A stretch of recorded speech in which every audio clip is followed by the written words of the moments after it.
2 milliards d'utilisateurs. Une personne sur 4 a déjà scrollé sur TikTok. Mais ce que tu ne sais peut-être pas, c'est qu'il existe 2 TikTok différents. Oui, l'application appartient à ByteDance, oui, elle est chinoise, mais en Chine, TikTok n'existe pas. Là-bas, ça s'appelle Douyin. Même entreprise, même technologie, mais pas la même réalité. En Chine, un ado a droit à 40 minutes par jour.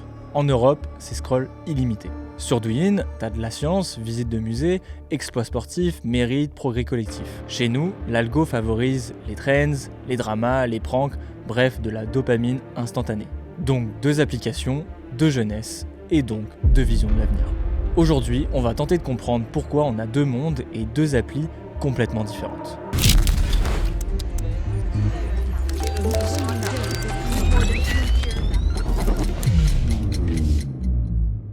Si tu ouvres Douyin et TikTok, tu pourrais croire qu'il s'agit de la même application. Même interface, mêmes effets, même logo, même façon de scroller. Mais en réalité, ce sont 2 espaces totalement distincts.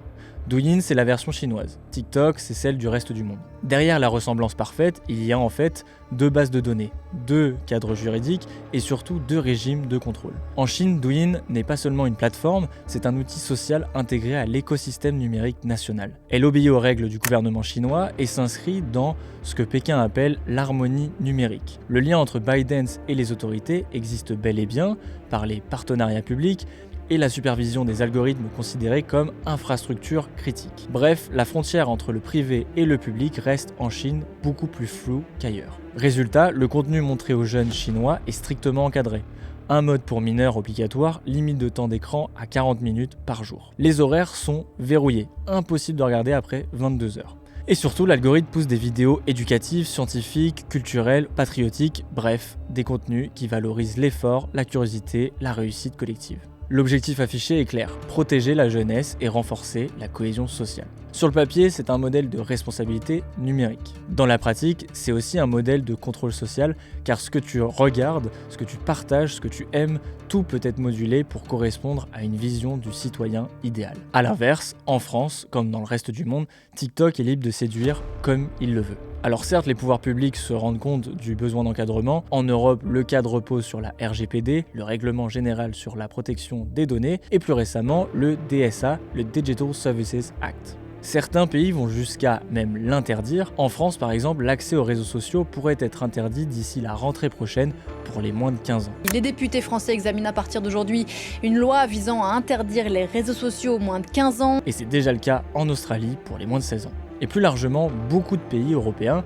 ont interdit TikTok sur les téléphones professionnels d'agents publics. TikTok paraît divertissant, voire inoffensif, mais les Américains y voient une menace à la sécurité nationale. La Maison-Blanche ordonne aux agences fédérales de bannir ce logiciel chinois. Et effectivement, les enquêtes qui démontrent les effets négatifs de l'appli se multiplient. Utilisation des données personnelles, impact psychologique des algorithmes, risque d'addiction et j'en passe. Ces études mettent en avant TikTok par rapport à d'autres réseaux sociaux. C'est le réseau où l'on passe le plus de temps en France devant Insta et Snap, avec en moyenne 1h30 à 2h par jour sur TikTok, soit plus de 40 heures par mois. 40 heures par mois, on passe sur TikTok, c'est 15 heures de plus par rapport à 2022. TikTok est connu pour avoir un algorithme très efficace, chaque vidéo est minutieusement choisie pour nous en fonction de notre comportement sur l'application, et forcément, ça devient difficile de lâcher prise. Et au rythme d'une nouvelle vidéo ultra rythmée toutes les quelques secondes, les effets cognitifs sont encore plus puissants. On a donc une régulation à tâtons qui va parfois jusqu'à carrément interdire l'appli sans qu'on ne mette de limite sur la manière dont TikTok peut capter notre attention. Parce qu'en se concentrant uniquement sur la protection, on oublie de parler de direction. Aujourd'hui, le problème est qu'on n'a pas encore défini de modèle vertueux de plateforme.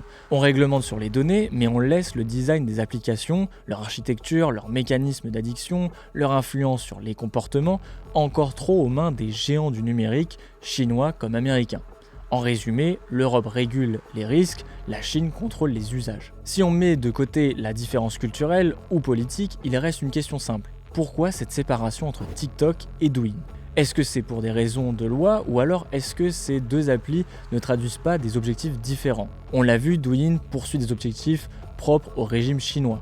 TikTok, lui, a les 2 mêmes objectifs que tout réseau social.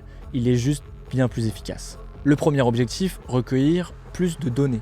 TikTok n'est pas seulement une appli de divertissement, c'est une machine à collecter du comportement humain. Tu sais sûrement, mais plus tu passes de temps dessus, plus tu livres, sans t'en rendre compte, un portrait complet de qui tu es. Tes réactions, ton rythme de scroll, le moment exact où tu t'arrêtes sur une vidéo, le temps que tu passes à la regarder, les thèmes des vidéos, les sons que tu préfères, tes habitudes, tout ça nourrit un modèle d'intelligence artificielle qui apprend à te connaître parfois mieux que toi-même. Et TikTok a poussé plus loin que n'importe quel autre réseau social cette capacité d'observer et de prédire le comportement des utilisateurs. Pourquoi ?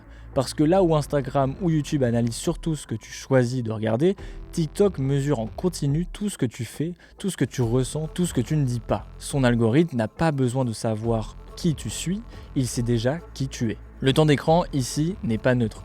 Ce n'est pas du temps perdu, c'est une matière première. Plus tu restes connecté, plus tu alimentes la base de données comportementales la plus riche jamais créée sur la génération Z. Le deuxième objectif, générer plus de revenus. Parce que derrière ces données, il y a de l'argent.